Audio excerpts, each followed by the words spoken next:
for the fans. The glory for the pinstripes. One pitch. That's all it took to nearly shatter our season. Our most electric player goes down, and every fan's heart stopped. Is the October dream over? We have the exclusive update on his test results. Subscribe now because you need to know what happened next. Welcome back to the channel. Today, I gotta talk about something that made every single one of our hearts stop for a second in the second-to-last game of the season. We're in the home stretch, with the American League East title within our grasp, and suddenly, we see one of our most electric players, Chisholm Jr., go down in pain. The scene was gut-wrenching. Bottom of the fifth, we're up by a comfortable 6-0 against the O's. Everything feels like it's under control. Then, pitcher Grant Wolfram gets on the mound and unleashes a 97-mile-per-hour fastball that drills Jazz right on the forearm. His reaction said it all. Without even waiting for the training staff, he walked straight to the dugout, clearly in a world of hurt, hunching over on the steps. In that moment, the outcome of the game became secondary. All of us, whether in the stadium or watching from home, held our breath. Your mind starts racing, thinking of the absolute worst-case scenario: a fracture, his season's over, and a devastating blow to our postseason hopes. We're talking about a player who isn't just a number on the roster. He's a force of nature, a spark that ignites this team. With 31 home runs and 31 stolen bases, he's a member of the exclusive 30-30 club, and his energy is infectious. To lose that, just days before October, would be nothing short of brutal. The image of him in the dugout, head down as the trainer assessed him, was a punch to the gut for all the bleacher creatures, and any fan who wears the pinstripes with pride. Aaron Judge, our captain, summed up everyone's feelings perfectly after the game. He said, and I quote, "Especially this time of year, going into the postseason, he's going to be a big part of what we do in October. You never like to see him go down in that type of pain." And he's dead on. Chisholm's impact goes far beyond his stat line. It's his presence on the base paths, the constant threat to steal, the ability to change the game with a single swing. He's a critical gear in the Bronx Bombers machine, and the thought of heading into the playoffs without him was, frankly, terrifying. Manager Aaron Boone tried to maintain an optimistic tone, but the apprehension was palpable. He mentioned that the early signs are good, but we all know how this game works. We waited for news, for updates, with a knot in our throats, fearing that our World Series aspirations had just taken a fatal hit before the real fight even began. This is the kind of moment that can define a season, for better or for worse, and we were left hanging by a thread, just hoping for a miracle. And then, the news started to trickle in. First, an X-ray. The result? Negative. A collective sigh of relief, but it wasn't the end of the story. A lot of times, hairline fractures don't show up on an initial X-ray. The Yankees medical staff, being extremely cautious, decided to go a step further. They ordered a CT scan, a much more detailed look, and that's when the real relief washed over. The CT scan also came back negative. The organization officially announced that there is no structural damage in Chisholm Jr.'s forearm. I'll repeat that: no structural damage. It was as if a dark cloud hanging over the Bronx just evaporated. We dodged a bullet, a 97-mile-per-hour bullet that could have been a season ender. Now the question shifts from, is he going to play again this year? To, when will he be ready to return? And the answer, to me, is clear. There is absolutely no reason for him to play in the final game of the regular season. I know what's at stake. A win for us, combined with a Toronto Blue Jays loss, gives us the AL East title and home field advantage all the way through the ALCS. That's huge. Having Yankee Stadium on our side in October is a powerful weapon. But a healthy Chisholm for the entire playoff run is worth infinitely more than one game, no matter how important. The risk of aggravating the injury, even if it's just a severe bone bruise, is far too high. We've got Jose Caballero, a capable backup, who can hold down the fort for one game. The top priority now is ensuring Chisholm is 100% for the start of the division series. His value to this team is immeasurable. A player with an 816 OPS, who combines power and speed like few others in the league, cannot be replaced. He creates problems for opponents in every way imaginable. He puts pressure on pitchers, forces errors from the defense, and energizes our own lineup. Having him and Judge healthy at the top of the order is our greatest asset. The decision from the front office and Aaron Boone here needs to be logical and strategic, not emotional. Rest Chisholm.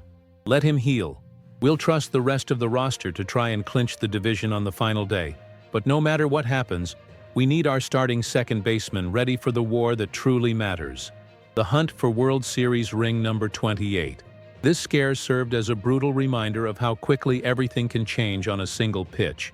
And now that we've averted disaster, we have to be smart. Now let's switch gears, but stay on this theme of crucial decisions that shape a season.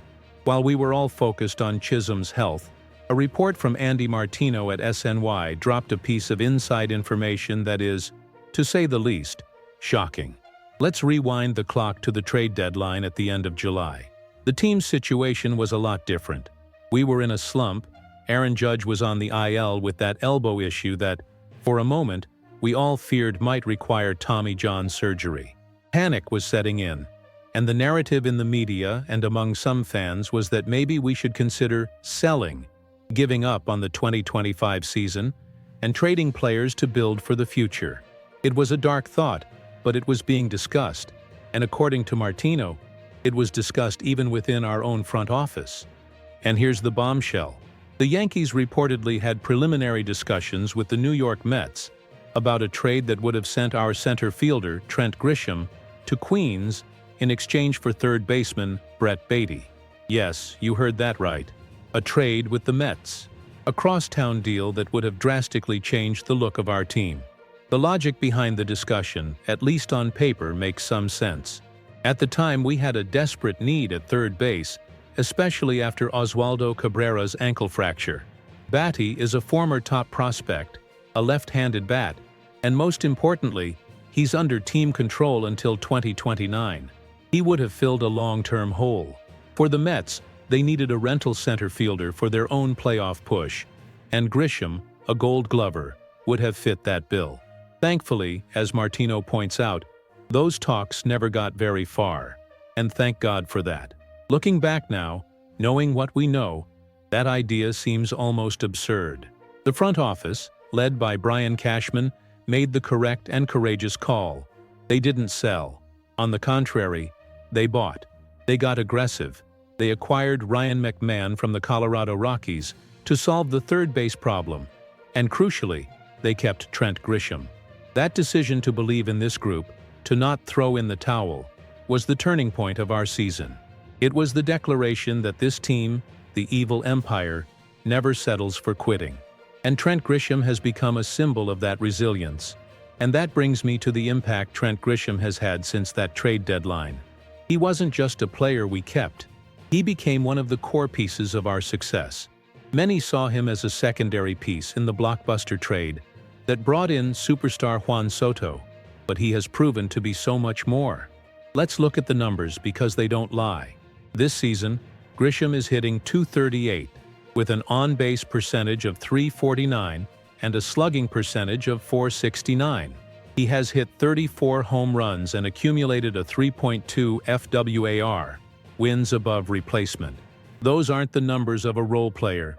Those are the numbers of an impact player, an everyday starter on a championship-contending team. He has been a force in center field and a constant threat in the lineup. To imagine our team right now without Grisham's power and defense is impossible. He has been instrumental in our second-half surge that has put us at the top of the American League with a record of 93 and 68. The decision to keep him instead of trading him for a player like Batty, who while talented has had an up-and-down season and is now injured himself, looks like a stroke of genius in hindsight. It shows that sometimes the best moves are the ones you don't make. The front office resisted the pressure, correctly evaluated the talent they had in-house, and bet on the team to turn it around. That bet paid off, big time. Now here we are on the final day of the season, with a chance to win the division. with a team that looks like it's peaking at just the right time. We have a Jazz Chisholm who is, thankfully, okay, and a Trent Grisham who has exceeded all expectations and made himself indispensable. The main story, without a doubt, is the monumental relief regarding Jazz Chisholm's injury. We dodged a disaster that could have wrecked our chances in October. That, combined with the revelation about the near trade of Trent Grisham, paints a clear picture. Our season has been at a crossroads more than once, and the right decisions were made, through both luck and good management. This team has shown incredible resilience. Now, I want to hear from you, the real Yanks Nation. First, how big was your relief when you heard Chisholm's tests came back negative? And second, looking back to the trade deadline, would you have even considered making that Grisham for Beatty trade, given where the team was at the time? Drop your honest opinions in the comments below. I read them all. The postseason is upon us, and the action is going to be intense with every single pitch. To make sure you don't miss any in-depth analysis, breaking news, and the kind of insights you only get here, make sure you are subscribed to the channel and hit that notifications bell. We're going to be covering every step of the Pinstripes' journey on their quest for another ring. Thanks for watching, and let's go get 'em in October.